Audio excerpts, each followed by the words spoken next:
नमस्कार and I welcome you all to world affairs. मैं हूं प्रशांत धवन। नाउ रिसेंटली पाकिस्तान में एक बहुत ही इंटरेस्टिंग डेवलपमेंट हुई।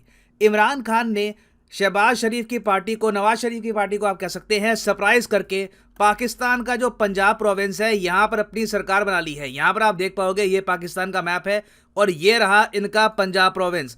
आबादी के हिसाब से, इकोनॉमी के हिसाब से ये आप कह सकते हैं पावर सेंटर है पूरे पाकिस्तान का। और यहां पर रिसेंटली बाई इलेक्शन हुए और बाई इलेक्शन को इमरान खान की पॉलिटिकल पार्टी तहरीक-ए-इंसाफ ने बिल्कुल स्वीप कर दिया। बहुत सारी सीट्स इनको मिल गई और अब आप देखोगे पाकिस्तान के पंजाब प्रोविंस में इमरान खान की पॉलिटिकल पार्टी अपना सीएम, अपना बैक्ड सीएम आप कह सकते हैं, ये इंस्टॉल कर देंगी। अब जैसे ये डेवलपमेंट हो रही थी, इंटरेस्टिंगली देखा गया कि चाइना में जो सरकारी स्टेट मीडिया के लोग हैं, जो बीजिंग के ऑर्डर के बिना एक वर्ड ऐड नहीं करते, एक वर्ड हटाते नहीं है, ये सेलिब्रेट करते हुए दिखे कि इमरान खान वापस पावर में आ रहे हैं। अब यहाँ पर आप देख पाओगे ये ट्विटर हैंडल है शेन शेवी का। अब दूर से ही क्या है कि जो लोग चाइना के सरकार से जुड़े हुए हैं, जो चाइना के सरकारी मीडिया की बात आगे प्रोपेगेट करते हैं, उनको ट्विटर पहले ही ऐसे टैग कर देता है ताकि लोग समझ पाए कि ये कौन है। अब यहाँ पर आप देख पाओगे ये इन्होंने वीडियो शेयर करी है। अब इसमें इंडियन गाना बज रहा है, इमरान खान चल रहे हैं, ये यहाँ पे आप देखोगे ये इस तरीके से। ये अजीब लगता है पाकिस्तान में जो वीडियोस बनती है ना कूल बनने की, कि आदमी चश्मा पहना हुआ है, पीछे कोई 10-20 साल पुराना कोई इंडियन गाना बज रहा है, कूल। खैर एनीवे, तो इन्होंने ये वीडियो यहाँ पर शेयर करी। और भी आप जगह देखोगे तो जो चाइना का स्टेट एफिलिएटेड मीडिया है ये एक्चुअली सेलिब्रेट कर रहा है कि अचानक से संकेत मिल रहे हैं कि पाकिस्तान में वापस इमरान खान पावर में आ सकते हैं। तो इस वीडियो में हम डिस्कस करेंगे कि चाइना में इतनी एक्साइटमेंट क्यों है। बाय द वे, आप सोच कर देखिए, अगर ऐसी वीडियो शहबाज शरीफ के बारे में किसी अमेरिकन गवर्नमेंट से जुड़े हुए जर्नलिस्ट ने शेयर कर दी होती तो पाकिस्तान में लोग क्या कहते हैं। खैर क्लियरली देखो, पाकिस्तान में लोग माइंड नहीं करते कि अगर चाइना बैक्ड गवर्नमेंट आ जाती है, मगर यूएस बैक्ड गवर्नमेंट का अगर उनको संकेत भी लगता है, कहीं से कोई खबर भी फैला दे कि ये गवर्नमेंट यूएस बैक्ड है, तो कई लोग उसको इतना पसंद करते नहीं है। क्या डिस्कस करते हैं इस टॉपिक को इन डेप्थ, मगर आगे बढ़ने से पहले आपसे एक क्वेश्चन पूछूंगा। क्वेश्चन यहाँ पर यह है कि प्रेसिडेंट ऑफ इंडिया को इलेक्ट करने में वोट कौन कौन कर सकता है। ये है यहाँ पे आपकी option. Option A prime minister of India, option B Lok Sabha members, option C Rajya Sabha members, या फिर option D all of the above. Comment section में करिए उत्तर, सही आंसर आपको मिलेगा वीडियो के अंत में। नाउ ये बात आज के समय काफी हद तक ऑब्वियस है कि यूएसए प्रेफर करता है कि अगर पाकिस्तान में शहबाज शरीफ लेड गवर्नमेंट पावर में रहे। मैं ऑफ कोर्स यहाँ पर यह नहीं कह रहा कि यूएसए ने शहबाज शरीफ को पावर दिलवाई है, यूएसए ने इमरान खान की पावर गिराई थी। अब यहाँ पे आप कहोगे आप ये क्यों नहीं कह रहे, जब आप इतना कह रहे हो कि यूएस प्रेफर करता है शहबाज शरीफ को, तो ये भी हम क्यों नहीं मान सकते कि शायद यूएसए ने पाकिस्तान में सरकार गिराई थी। देखो, अब इसलिए नहीं मान सकते क्योंकि पाकिस्तान की आर्मी ने खुद ही काफ़ी बार ये कहा है कि कोई फॉरेन कॉन्स्पिरेसी नहीं हुई है बिहाइंड इमरान खान आउटसर। तो या तो देखिए पाकिस्तान की आर्मी बहुत बड़ी झूठी है, इन्होंने अपने लोगों को झूठ बोला है, ये खुद चाहते हैं, पाकिस्तान की आर्मी चाहती है कि पाकिस्तान कोट एंड कोट, जरे इमरान खान कहते हैं, गुलाम बन के रहे, या तो कुछ और केस है यहाँ पर। खैर ये बात बिल्कुल ऑब्वियस है कि यूएस प्रेफर करता है कि शहबाज शरीफ पाकिस्तान में पावर में रहे, और चाइना देखिए ऑब्वियसली ये चाहेगा कि एक ऐसा पीएम रहे पाकिस्तान का जो काफ़ी हद तक एंटी यूएस हो, क्योंकि काफ़ी बार अगर मान लो कि चाइना को यूएस के खिलाफ बोलना होता है तो ये अकेले पड़ जाते हैं। मैक्सिमम रशिया साथ दे देगा, सीरिया या फिर कोई और कंट्री। पाकिस्तान जो एक पुराना हिस्टोरिक यूएस एलाई रहा है, अगर उसके प्राइम मिनिस्टर ओपनली यूएस के बारे में नेगेटिव बातें बोलते हैं तो ये चाइना के लिए जियोपॉलिटिकली काफी एडवांटेजियस होता है। अब यहाँ पर आप कहोगे वेट, जब इमरान खान पावर में थे और काफी बार ये यूएस के अगेंस्ट बोलते थे, इवन पावर से हटने के बाद यूएस के अगेंस्ट स्टेटमेंट्स दी, क्या यूएस जेन्युइनली इस सबसे ऑफेंडेड हुआ था? तो इसका आंसर है हाँ, बिल्कुल। यूएसए के ऑफिसर्स ने रिसेंटली ये बात ऑन रिकॉर्ड कही है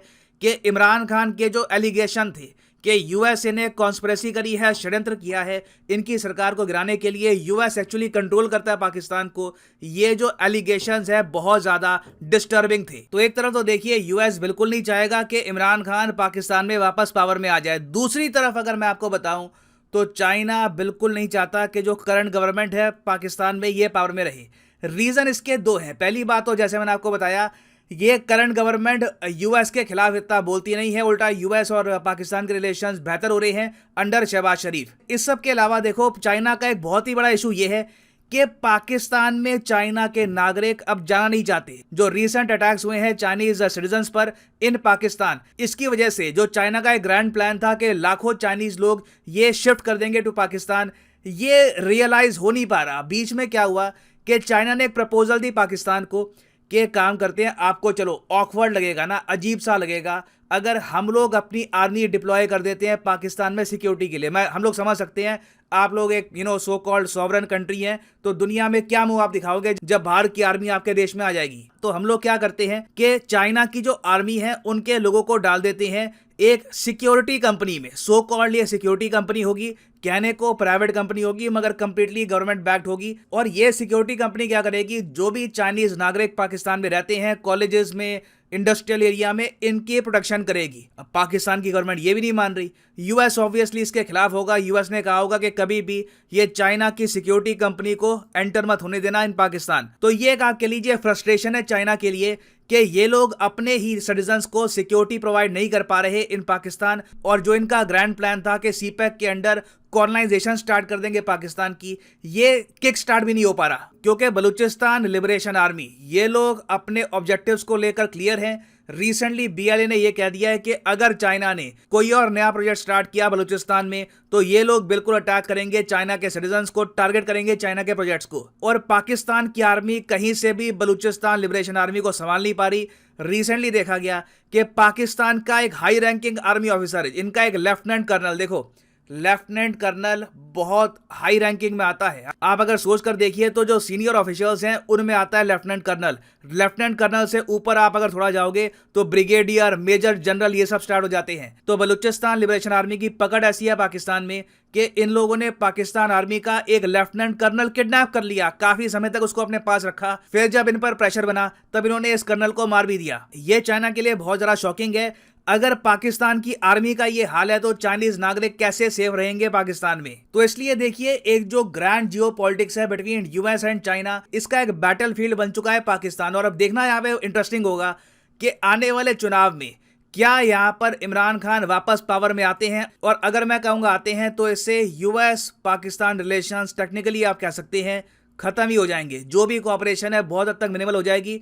और पाकिस्तान का जो एक चांस है एफएटीएफ की ग्रिल लिस्ट से निकलने का, मेरे हिसाब से ये भी फेल कर सकता है ना। वापस आते हैं अपने प्रश्न की तरफ कि who can elect the president of India, कौन वोट कर सकता है इसमें।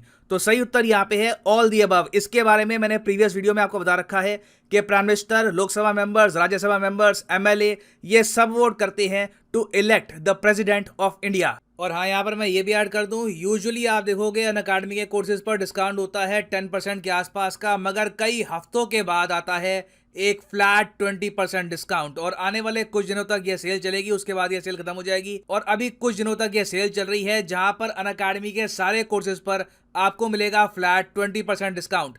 तो इस वीडियो की कमेंट सेक्शन में जाओ, यहाँ पे आपको मिलेंगे ये लिंक वेरियस एग्जाम्स के, चाहे आईआईटी हो, नीट, यूपीएससी, एसएससी, आप किसी भी एग्जाम की तैयारी कर रहे हैं, आप यहाँ पर अनअकैडमी के जो कोर्सेज हैं परचेज कर सकते हैं। फॉर एग्जांपल लेट्स से आप प्रिपेयर कर रहे हैं फॉर यूपीएससी, क्लिक करिए यूपीएससी पर और यहाँ पर आप परचेज कर पाओगे यूपीएससी का कोर्स। सिंपली यहाँ पे आपको कोड डालना है PD10 और प्राइसेस यहाँ पर गिरने स्टार्ट हो जाएंगे। जो 36 महीने का कोर्स है यूपीएससी का, ये आपको पड़ेगा 2397 रुपीज का पर मंथ। तो ये 20% का डिस्काउंट 22 जुलाई को खत्म हो जाएगा, उसके बाद वापस 10% का डिस्काउंट आ जाएगा। So if you want to buy this courses, now is the right time.